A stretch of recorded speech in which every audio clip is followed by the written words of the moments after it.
تو sexually disable جو جانور ہے، خصی جانور،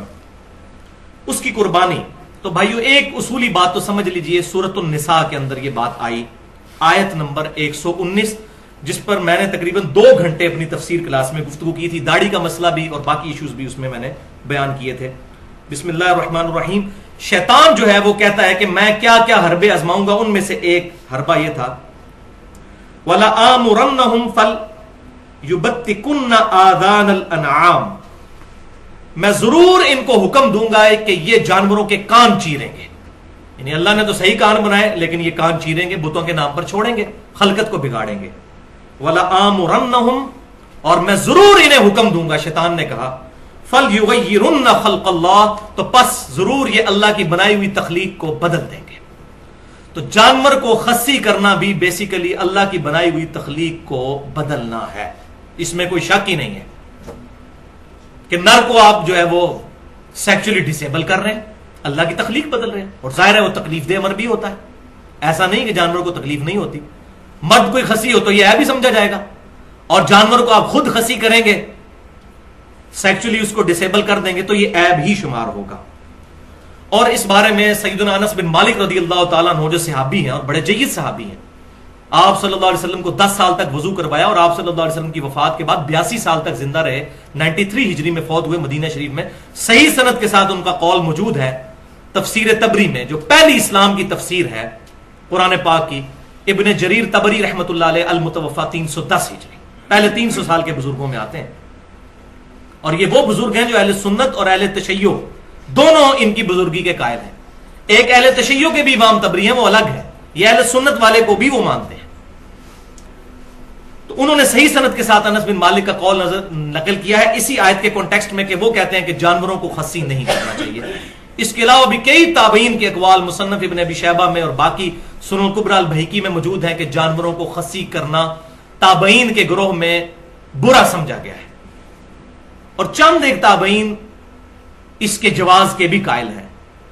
وہ بھی اقوال ملتے ہیں، لیکن وہ اتنے واضح نہیں۔ قربانی کے حوالے سے کوئی قول نہیں ہے کہ قربانی کے لیے خصی جانور لگایا جائے، ویسے ہے کہ کبھی ضرورت پڑے تو خصی کرنا، اور بڑے گول مول الفاظ موجود ہیں، اور اس میں جو واضح الفاظ ہیں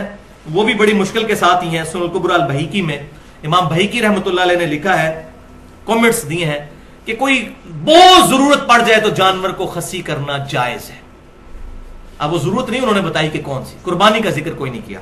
اسی طریقے سے مسائل احمد میں بھی امام احمد بن حنبل رحمۃ اللہ علیہ کے جو فتاوی ہیں، احمد بن حنبل رحمۃ اللہ علیہ کہتے ہیں کہ انشاءاللہ میں امید کرتا ہوں کہ خصی جانور کی قربانی قبول ہو جائے گی۔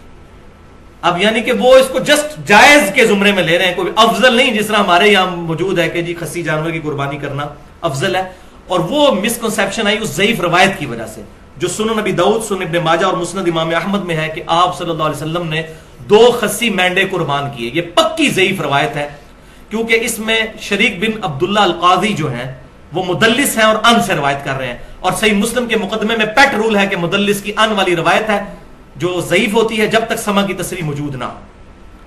اور یہی وہ حکم ہے جو اس حدیث میں بھی ہے سنن نبی داؤد کی، کہ آپ صلی اللہ علیہ وسلم سجدے میں جاتے وقت پہلے گھٹنے لگاتے تھے، بعد میں ہاتھ۔ اس روایت کو بھی ضعیف اسی وجہ سے کہا جاتا ہے، اور ہم ہاتھ پہلے لگانے کے قائل ہیں کہ اس روایت میں یہ راوی مدلس ہے، تو اگر یہ صحیح ماننی ہے وہ بھی صحیح ماننی پڑے گی۔ تو یہ 2 نمبر پالیسی نہیں ہونی چاہیے اس معاملے میں، ایک اصول رکھا جائے۔ تو اس روایت کے اندر 2 خصی مینڈے جو قربان کرنے والی روایت ہے، اس میں سوری میں نے یہ غلط بتا دیا، محمد بن اسحاق جو ہیں یہ مدلس ہیں اور ان سے روایت کر رہے ہیں۔ اچھا، اب اس میں کنکلوژن کیا ہے، آج ہم کس رزلٹ پر پہنچے؟ تو اس معاملے میں میرا پوائنٹ آف ویو یہ ہے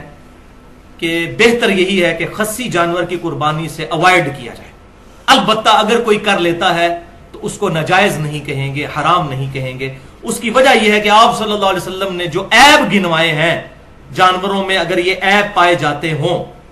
تو ان کی قربانی نہیں لگے گی، یعنی کانا ہے، لنگڑا ہے، بیمار ہے، اسی طریقے سے لاغر ہے، سینگ ٹوٹا ہوا ہے، کان چرا ہوا ہے، یہ 5-6 باتیں آپ صلی اللہ علیہ وسلم سے ثابت ہیں، اس میں خصی ہونا بیان نہیں ہے، لہٰذا ہم خود سے شریعت سازی نہیں کر سکتے۔ خصی کرنا قربانی کے علاوہ بھی ویسے جو ہے یہ مذموم چیز ہے، تو لہٰذا اہل تشیع کا یہ جو سٹانس ہے اس میں ان کو نرمی کرنی چاہیے۔ البتہ اس معاملے میں ان کے ساتھ ہوں کہ خسی بکرا نہ کیا جائے تو یہی بہتر ہے، اسی میں عافیت ہے۔